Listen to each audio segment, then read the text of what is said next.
श्रीबद्रीनाथाष्टकम् भूवैकुण्ठकृतावासं देवदेवं जगत्पतिं चतुर्वर्गप्रदातारं श्रीबद्रीशं नमाम्यहम्। तापत्रयहरं साक्षात् शान्तिपुष्टिबलप्रदं परमानन्ददातारं श्रीबद्रीशं नमाम्यहम्।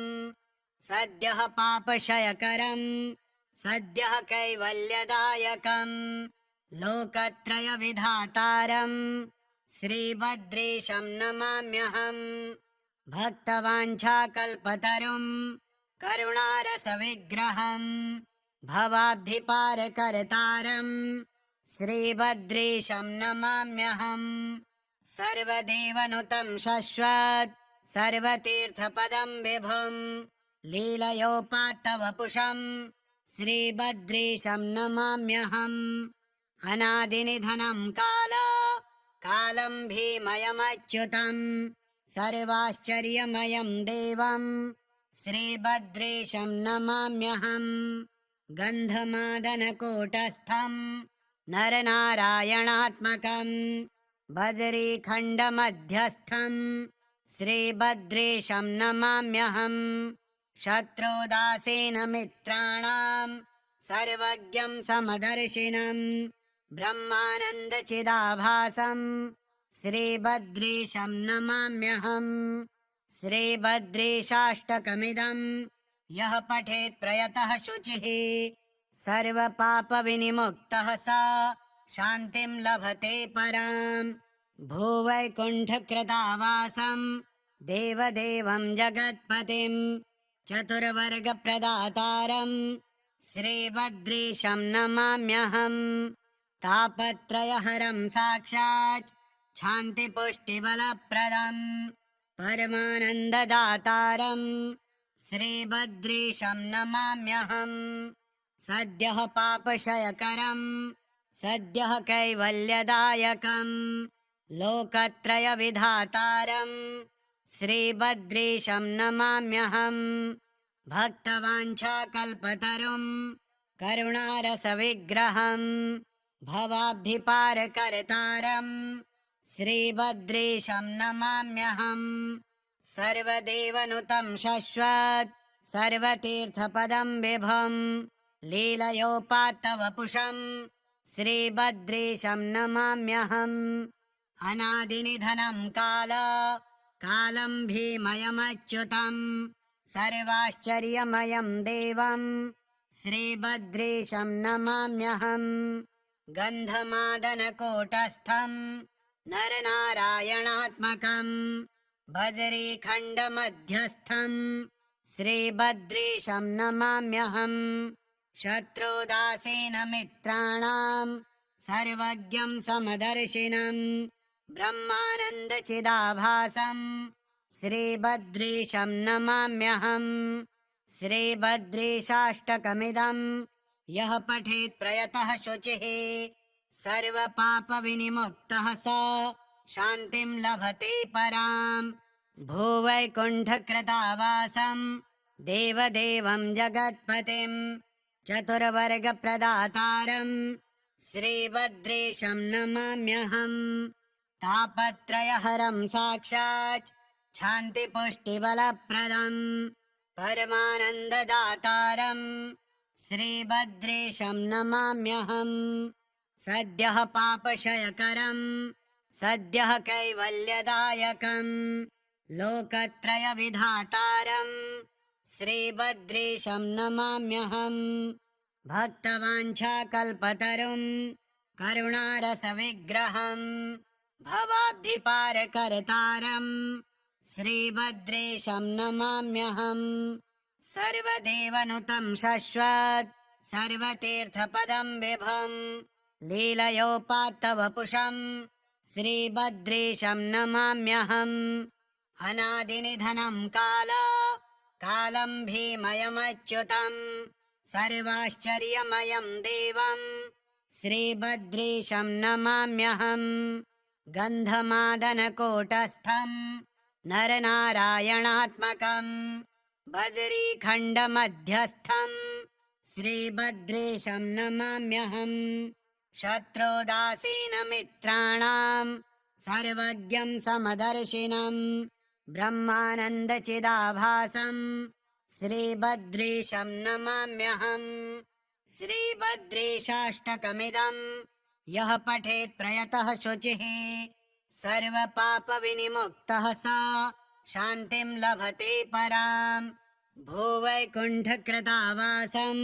देवदेवं जगत्पतिं चतुर्वर्गप्रदातारं श्रीभद्रेशं नमाम्यहम् तापत्रयहरं साक्षात् शान्तिपुष्टिबलप्रदं परमानन्ददातारं श्रीभद्रेशं नमाम्यहम् सद्यः पापक्षयकरं सद्यः कैवल्यदायकं लोकत्रयविधातारं श्रीभद्रेशं नमाम्यहम् भक्तवाञ्छाकल्पतरुं करुणारसविग्रहं भवाब्धिपारकर्तारं श्रीभद्रेशं नमाम्यहम् सर्वदेवनुतं शश्वत् सर्वतीर्थपदं विभुं लीलयोपात्तवपुषं श्रीभद्रेशं नमाम्यहम् अनादिनिधनं कालं भीमयमच्युतं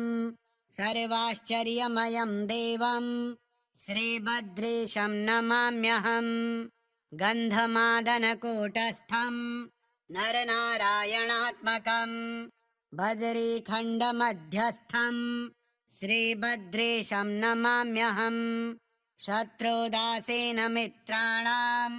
सर्वज्ञं समदर्शिनं ब्रह्मानन्दचिदाभासं श्रीभद्रेशं नमाम्यहम् श्रीभद्रेशाष्टकमिदं यः पठेत् प्रयतः शुचिः सर्वपापविनिमुक्तः स शान्तिं लभते पराम् भूवैकुण्ठकृतावासं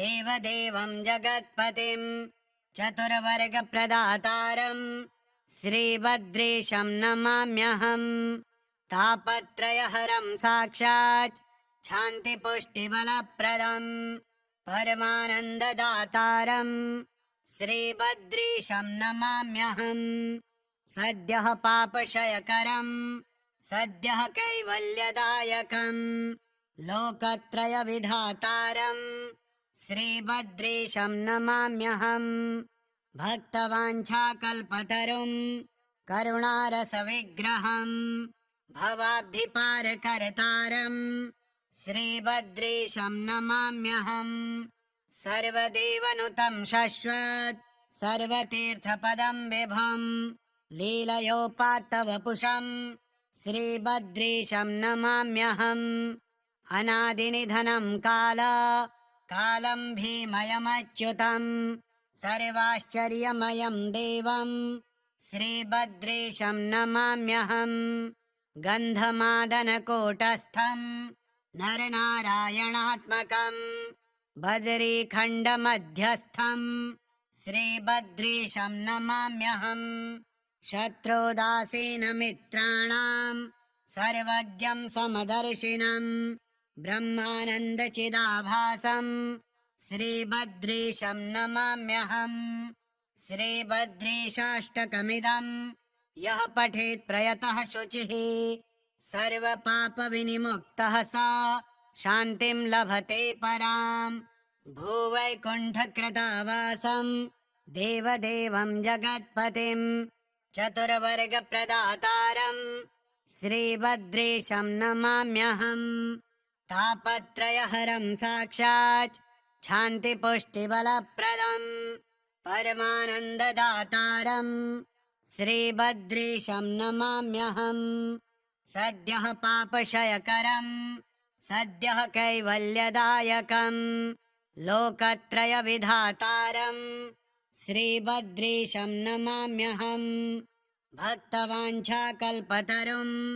करुणारसविग्रहं भवाब्धिपारकर्तारं श्रीभद्रेशं नमाम्यहम् सर्वदेवनुतं शश्वत् सर्वतीर्थपदं विभुं लीलयोपात्तवपुषं श्रीभद्रेशं नमाम्यहम् अनादिनिधनं कालं भीमयमच्युतं सर्वाश्चर्यमयं देवं श्रीभद्रेशं नमाम्यहम् गन्धमादनकूटस्थं नरनारायणात्मकं बदरीखण्डमध्यस्थं श्रीभद्रेशं नमाम्यहम् शत्रुदासेनमित्राणां सर्वज्ञं समदर्शिनं ब्रह्मानन्दचिदाभासं श्रीभद्रेशं नमाम्यहम् श्रीभद्रेशाष्टकमिदं यः पठेत् प्रयतः शुचिः सर्वपापविनिमुक्तः स शान्तिं लभते पराम् भूवैकुण्ठकृतावासं देवदेवं जगत्पतिं चतुर्वर्गप्रदातारं श्रीभद्रेशं नमाम्यहम् तापत्रयहरं साक्षात् शान्तिपुष्टिबलप्रदं परमानन्ददातारं श्रीभद्रेशं नमाम्यहम् सद्यः पापक्षयकरं सद्यः कैवल्यदायकं लोकत्रयविधातारं श्रीभद्रेशं नमाम्यहम् भक्तवाञ्छाकल्पतरुं करुणारसविग्रहं भवाब्धिपारकर्तारं श्रीभद्रेशं नमाम्यहम् सर्वदेवनुतं शश्वत् सर्वतीर्थपदं विभुं लीलयोपात्तवपुषं श्रीभद्रेशं नमाम्यहम् अनादिनिधनं कालं भीमयमच्युतं सर्वाश्चर्यमयं देवं श्रीभद्रेशं नमाम्यहम् गन्धमादनकूटस्थं नरनारायणात्मकं बदरीखण्डमध्यस्थं श्रीभद्रेशं नमाम्यहम् शत्रुदासीनमित्राणां सर्वज्ञं समदर्शिनं ब्रह्मानन्दचिदाभासं श्रीभद्रेशं नमाम्यहम् श्रीभद्रेशाष्टकमिदं यः पठेत् प्रयतः शुचिः सर्वपापविनिमुक्तः स शान्तिं लभते पराम् भूवैकुण्ठकृतावासं देवदेवं जगत्पतिं चतुर्वर्गप्रदातारं श्रीभद्रेशं नमाम्यहम् तापत्रयहरं साक्षात् शान्तिपुष्टिबलप्रदं परमानन्ददातारं श्रीभद्रेशं नमाम्यहम् सद्यः पापक्षयकरं सद्यः कैवल्यदायकं लोकत्रयविधातारं श्रीभद्रेशं नमाम्यहम् भक्तवाञ्छाकल्पतरुं करुणारसविग्रहं भवाब्धिपारकर्तारं श्रीभद्रेशं नमाम्यहम् सर्वदेवनुतं शश्वत् सर्वतीर्थपदं विभुं लीलयोपात्तवपुषं श्रीभद्रेशं नमाम्यहम् अनादिनिधनं कालं भीमयमच्युतं सर्वाश्चर्यमयं देवं श्रीभद्रेशं नमाम्यहम् गन्धमादनकूटस्थं नरनारायणात्मकं बदरीखण्डमध्यस्थं श्रीभद्रेशं नमाम्यहम् शत्रुदासेनमित्राणां सर्वज्ञं समदर्शिनं ब्रह्मानन्दचिदाभासं श्रीभद्रेशं नमाम्यहम् श्रीभद्रेशाष्टकमिदं यः पठेत् प्रयतः शुचिः सर्वपापविनिमुक्तः स शान्तिं लभते पराम् भूवैकुण्ठकृतावासं देवदेवं जगत्पतिं चतुर्वर्गप्रदातारं श्रीभद्रेशं नमाम्यहम् तापत्रयहरं साक्षात् शान्तिपुष्टिबलप्रदं परमानन्ददातारं श्रीभद्रेशं नमाम्यहम् सद्यः पापक्षयकरं सद्यः कैवल्यदायकं लोकत्रयविधातारं श्रीबद्रीशं नमाम्यहम् भक्तवाञ्छाकल्पतरुं करुणारसविग्रहं भवाब्धिपारकर्तारं श्रीबद्रीशं नमाम्यहम् सर्वदेवनुतं शश्वत् सर्वतीर्थपदं विभुं लीलयोपात्तवपुषं श्रीबद्रीशं नमाम्यहम् अनादिनिधनं कालं भीमयमच्युतं सर्वाश्चर्यमयं देवं श्रीबद्रीशं नमाम्यहम् गन्धमादनकूटस्थं नरनारायणात्मकं बदरीखण्डमध्यस्थं श्रीबद्रीशं नमाम्यहम् शत्रुदासेनमित्राणां सर्वज्ञं समदर्शिनं ब्रह्मानन्दचिदाभासं श्रीबद्रीशं नमाम्यहम् श्रीबद्रीशाष्टकमिदं यः पठेत् प्रयतः शुचिः सर्वपापविनिमुक्तः स शान्तिं लभते पराम् भूवैकुण्ठकृतावासं देवदेवं जगत्पतिं चतुर्वर्गप्रदातारं श्रीबद्रीशं नमाम्यहम् तापत्रयहरं साक्षात् शान्तिपुष्टिबलप्रदं परमानन्ददातारं श्रीबद्रीशं नमाम्यहम् सद्यः पापक्षयकरं सद्यः कैवल्यदायकं लोकत्रयविधातारं श्रीबद्रीशं नमाम्यहम् भक्तवाञ्छाकल्पतरुं करुणारसविग्रहं भवाब्धिपारकर्तारं श्रीबद्रीशं नमाम्यहम् सर्वदेवनुतं शश्वत् सर्वतीर्थपदं विभुं लीलयोपात्तवपुषं श्रीबद्रीशं नमाम्यहम् अनादिनिधनं कालं भीमयमच्युतं सर्वाश्चर्यमयं देवं श्रीबद्रीशं नमाम्यहम् गन्धमादनकूटस्थं नरनारायणात्मकं बदरीखण्डमध्यस्थं श्रीबद्रीशं नमाम्यहम् शत्रुदासीनमित्राणां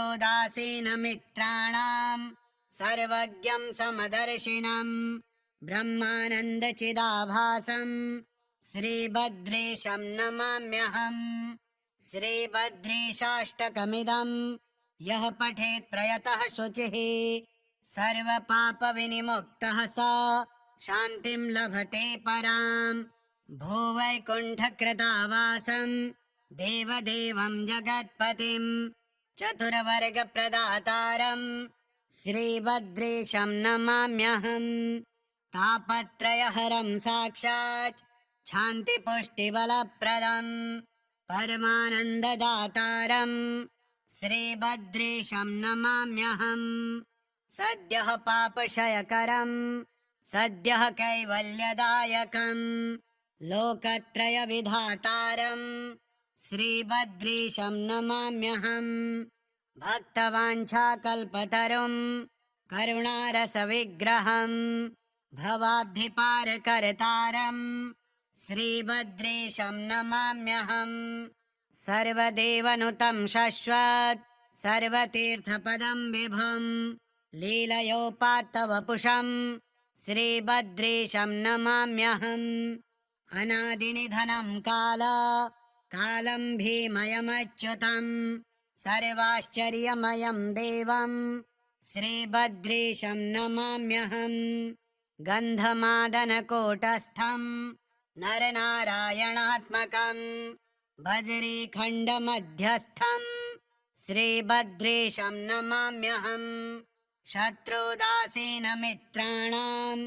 सर्वज्ञं समदर्शिनं ब्रह्मानन्दचिदाभासं श्रीबद्रीशं नमाम्यहम् श्रीबद्रीशाष्टकमिदं यः पठेत् प्रयतः शुचिः सर्वपापविनिमुक्तः स शान्तिं लभते पराम् भूवैकुण्ठकृतावासं देवदेवं जगत्पतिं चतुर्वर्गप्रदातारं श्रीभद्रेशं नमाम्यहं तापत्रयहरं साक्षात् शान्तिपुष्टिबलप्रदं परमानन्ददातारं श्रीभद्रेशं नमाम्यहं सद्यः पापक्षयकरं सद्यः कैवल्यदायकं लोकत्रयविधातारं श्रीभद्रेशं नमाम्यहं भक्तवाञ्छाकल्पतरुं करुणारसविग्रहं भवाब्धिपारकर्तारं श्रीभद्रेशं नमाम्यहं सर्वदेवनुतं शश्वत् सर्वतीर्थपदं विभुं लीलयोपात्तवपुषं श्रीभद्रेशं नमाम्यहम् अनादिनिधनं कालं भीमयमच्युतं सर्वाश्चर्यमयं देवं श्रीभद्रेशं नमाम्यहं गन्धमादनकोटस्थं नरनारायणात्मकं बदरीखण्डमध्यस्थं श्रीभद्रेशं नमाम्यहं शत्रुदासेनमित्राणां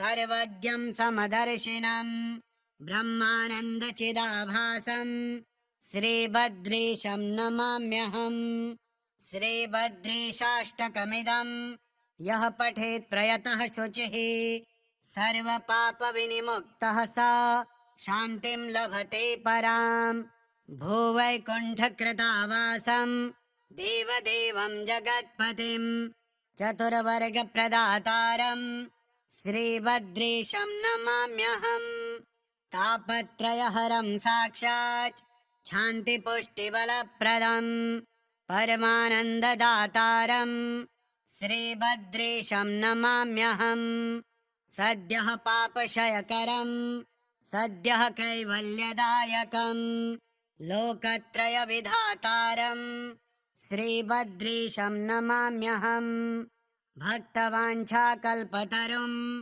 करुणारसविग्रहं भवाब्धिपारकर्तारं श्रीभद्रेशं नमाम्यहं सर्वदेवनुतं शश्वत् सर्वतीर्थपदं विभुं लीलयोपात्तवपुषं श्रीभद्रेशं नमाम्यहम् अनादिनिधनं कालं भीमयमच्युतं सर्वाश्चर्यमयं देवं श्रीभद्रेशं नमाम्यहं गन्धमादनकोटस्थं नरनारायणात्मकं बदरीखण्डमध्यस्थं श्रीभद्रेशं नमाम्यहं शत्रुदासीनमित्राणां सर्वज्ञं समदर्शिनं ब्रह्मानन्दचिदाभासं श्रीभद्रेशं नमाम्यहं श्रीभद्रेशाष्टकमिदं यः पठेत् प्रयतः शुचिः सर्वपापविनिमुक्तः स शान्तिं लभते परां भूवैकुण्ठकृतावासं देवदेवं जगत्पतिं चतुर्वर्गप्रदातारं श्रीभद्रेशं नमाम्यहं तापत्रयहरं साक्षात् शान्तिपुष्टिबलप्रदं परमानन्ददातारं श्रीभद्रेशं नमाम्यहं सद्यः पापक्षयकरं सद्यः कैवल्यदायकं लोकत्रयविधातारं श्रीभद्रेशं नमाम्यहं भक्तवाञ्छाकल्पतरुं करुणारसविग्रहं भवाब्धिपारकर्तारं श्रीभद्रेशं नमाम्यहं सर्वदेवनुतं शश्वत् सर्वतीर्थपदं विभुं लीलयोपात्तवपुषं श्रीभद्रेशं नमाम्यहम् अनादिनिधनं कालं भीमयमच्युतं सर्वाश्चर्यमयं देवं श्रीभद्रेशं नमाम्यहं गन्धमादनकोटस्थं नरनारायणात्मकं बदरीखण्डमध्यस्थं श्रीभद्रेशं नमाम्यहं शत्रुदासीनमित्राणां सर्वज्ञं समदर्शिनं ब्रह्मानन्दचिदाभासं श्रीभद्रेशं नमाम्यहम्। श्रीभद्रेशाष्टकमिदं यः पठेत् प्रयतः शुचिः सर्वपापविनिमुक्तः स शान्तिं लभते पराम्। भूवैकुण्ठकृतावासं देवदेवं जगत्पतिं चतुर्वर्गप्रदातारं श्रीभद्रेशं नमाम्यहम्। तापत्रयहरं साक्षात् शान्तिपुष्टिबलप्रदं परमानन्ददातारं श्रीभद्रेशं नमाम्यहम्। सद्यः पापक्षयकरं सद्यः कैवल्यदायकं लोकत्रयविधातारं श्रीभद्रेशं नमाम्यहम्। भक्तवाञ्छाकल्पतरुं करुणारसविग्रहं भवाब्धिपारकर्तारं श्रीभद्रेशं नमाम्यहम्। सर्वदेवनुतं शश्वत् सर्वतीर्थपदं विभुं लीलयोपात्तवपुषं श्रीभद्रेशं नमाम्यहम्।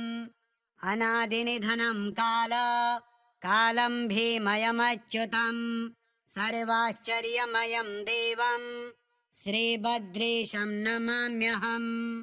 गन्धमादनकूटस्थं नरनारायणात्मकं बदरीखण्डमध्यस्थं श्रीभद्रेशं नमाम्यहम्। शत्रुदासीनमित्राणां सर्वज्ञं समदर्शिनं ब्रह्मानन्दचिदाभासं श्रीभद्रेशं नमाम्यहम्। श्रीभद्रेशाष्टकमिदं यः पठेत् प्रयतः शुचिः सर्वपापविनिमुक्तः स शान्तिं लभते पराम्। भूवैकुण्ठकृतावासं देवदेवं जगत्पतिं चतुर्वर्गप्रदातारं श्रीभद्रेशं नमाम्यहम्। तापत्रयहरं साक्षात् शान्तिपुष्टिबलप्रदं परमानन्ददातारं श्रीभद्रेशं नमाम्यहम्। सद्यः पापक्षयकरं सद्यः कैवल्यदायकं लोकत्रयविधातारं श्रीभद्रेशं नमाम्यहम्। भक्तवाञ्छाकल्पतरुं करुणारसविग्रहं भवाब्धिपारकर्तारं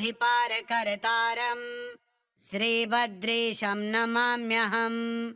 सर्वदेवनुतं शश्वत् सर्वतीर्थपदं विभुं लीलयोपात्तवपुषं श्रीभद्रेशं नमाम्यहम्। अनादिनिधनं कालं भीमयमच्युतं सर्वाश्चर्यमयं देवं श्रीभद्रेशं नमाम्यहम्। गन्धमादनकूटस्थं नरनारायणात्मकं बदरीखण्डमध्यस्थं श्रीभद्रेशं नमाम्यहम्। शत्रुदासीनमित्राणां सर्वज्ञं समदर्शिनं ब्रह्मानन्दचिदाभासं श्रीभद्रेशं नमाम्यहम्। श्रीभद्रेशाष्टकमिदं यः पठेत् प्रयतः शुचिः सर्वपापविनिमुक्तः स शान्तिं लभते पराम्। भूवैकुण्ठकृतावासं देवदेवं जगत्पतिं चतुर्वर्गप्रदातारं श्रीभद्रेशं नमाम्यहम्। तापत्रयहरं साक्षात् शान्तिपुष्टिबलप्रदं परमानन्ददातारं श्रीभद्रेशं नमाम्यहम्। सद्यः पापक्षयकरं सद्यः कैवल्यदायकं लोकत्रयविधातारं श्रीभद्रेशं नमाम्यहम्। भक्तवाञ्छाकल्पतरुं करुणारसविग्रहं भवाब्धिपारकर्तारं श्रीभद्रेशं नमाम्यहम्। सर्वदेवनुतं शश्वत् सर्वतीर्थपदं विभुं लीलयोपात्तवपुषं श्रीभद्रेशं नमाम्यहम्। अनादिनिधनं कालं भीमयमच्युतं सर्वाश्चर्यमयं देवं श्रीभद्रेशं नमाम्यहम् गन्धमादनकूटस्थं नरनारायणात्मकं बदरीखण्डमध्यस्थं श्रीभद्रेशं नमाम्यहम् शत्रुदासीनमित्राणां सर्वज्ञं समदर्शिनं ब्रह्मानन्दचिदाभासं श्रीभद्रेशं नमाम्यहम् श्रीभद्रेशाष्टकमिदं यः पठेत् प्रयतः शुचिः सर्वपापविनिमुक्तः स शान्तिं लभते पराम् भूवैकुण्ठकृतावासं देवदेवं जगत्पतिं चतुर्वर्गप्रदातारं श्रीभद्रेशं नमाम्यहम् तापत्रयहरं साक्षात् शान्तिपुष्टिबलप्रदम् परमानन्ददातारं श्रीभद्रेशं नमाम्यहम् सद्यः पापक्षयकरं सद्यः कैवल्यदायकं लोकत्रयविधातारं श्रीभद्रेशं नमाम्यहम् भक्तवाञ्छाकल्पतरुं करुणारसविग्रहं भवाब्धिपारकर्तारं श्रीभद्रेशं नमाम्यहम् सर्वदेवनुतं शश्वत् सर्वतीर्थपदं विभुं लीलयोपात्तवपुषं श्रीभद्रेशं नमाम्यहम् अनादिनिधनं कालं भीमयमच्युतं सर्वाश्चर्यमयं देवं श्रीभद्रेशं नमाम्यहम् गन्धमादनकूटस्थं नरनारायणात्मकं बदरीखण्डमध्यस्थं श्रीभद्रेशं नमाम्यहम् शत्रुदासीनमित्राणां सर्वज्ञं समदर्शिनं ब्रह्मानन्दचिदाभासं श्रीभद्रेशं नमाम्यहम् श्रीभद्रेशाष्टकमिदं यः पठेत् प्रयतः शुचिः सर्वपापविनिमुक्तः स शान्तिं लभते पराम् भूवैकुण्ठकृतावासं देवदेवं जगत्पतिं चतुर्वर्गप्रदातारं श्रीभद्रेशं नमाम्यहम् तापत्रयहरं साक्षात् शान्तिपुष्टिबलप्रदम् परमानन्ददातारं श्रीभद्रेशं नमाम्यहम् सद्यः पापक्षयकरं सद्यः कैवल्यदायकं लोकत्रयविधातारं श्रीभद्रेशं नमाम्यहम् भक्तवाञ्छाकल्पतरुं करुणारसविग्रहं भवाब्धिपारकर्तारं श्रीभद्रेशं नमाम्यहम् सर्वदेवनुतं शश्वत् सर्वतीर्थपदं विभुं लीलयोपात्तवपुषं श्रीभद्रेशं नमाम्यहम् अनादिनिधनं कालं भीमयमच्युतं सर्वाश्चर्यमयं देवं श्रीभद्रेशं नमाम्यहम् गन्धमादनकूटस्थं नरनारायणात्मकं बदरीखण्डमध्यस्थं श्रीभद्रेशं नमाम्यहम् शत्रुदासीनमित्राणां सर्वज्ञं समदर्शिनं ब्रह्मानन्दचिदाभासं श्रीभद्रेशं नमाम्यहम् श्रीभद्रेशाष्टकमिदं यः पठेत् प्रयतः शुचिः सर्वपापविनिमुक्तः स शान्तिं लभते पराम् भूवैकुण्ठकृतावासं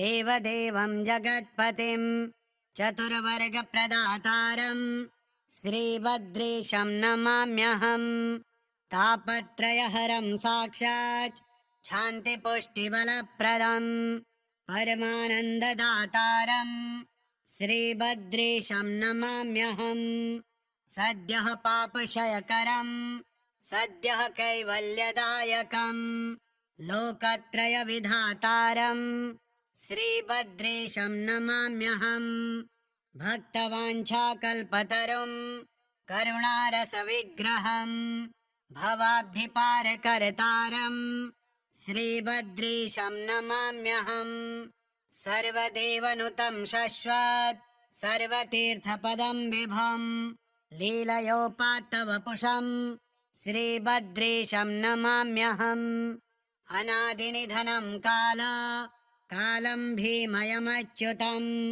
सर्वाश्चर्यमयं देवम् श्रीबद्रीशं नमाम्यहम् गन्धमादनकूटस्थम् नरनारायणात्मकम् बदरीखण्डमध्यस्थम् श्रीबद्रीशं नमाम्यहम् शत्रुदासीनमित्राणाम् सर्वज्ञं समदर्शिनम् ब्रह्मानन्दचिदाभासम् श्रीबद्रीशं नमाम्यहम् श्रीबद्रीशाष्टकमिदम् यः पठेत् प्रयतः शुचिः सर्वपापविनिमुक्तः स शान्तिं लभते पराम् भूवैकुण्ठकृतावासम् देवदेवं जगत्पतिम् चतुर्वर्गप्रदातारम् श्रीबद्रीशं नमाम्यहम् तापत्रयहरं साक्षात् शान्तिपुष्टिबलप्रदम्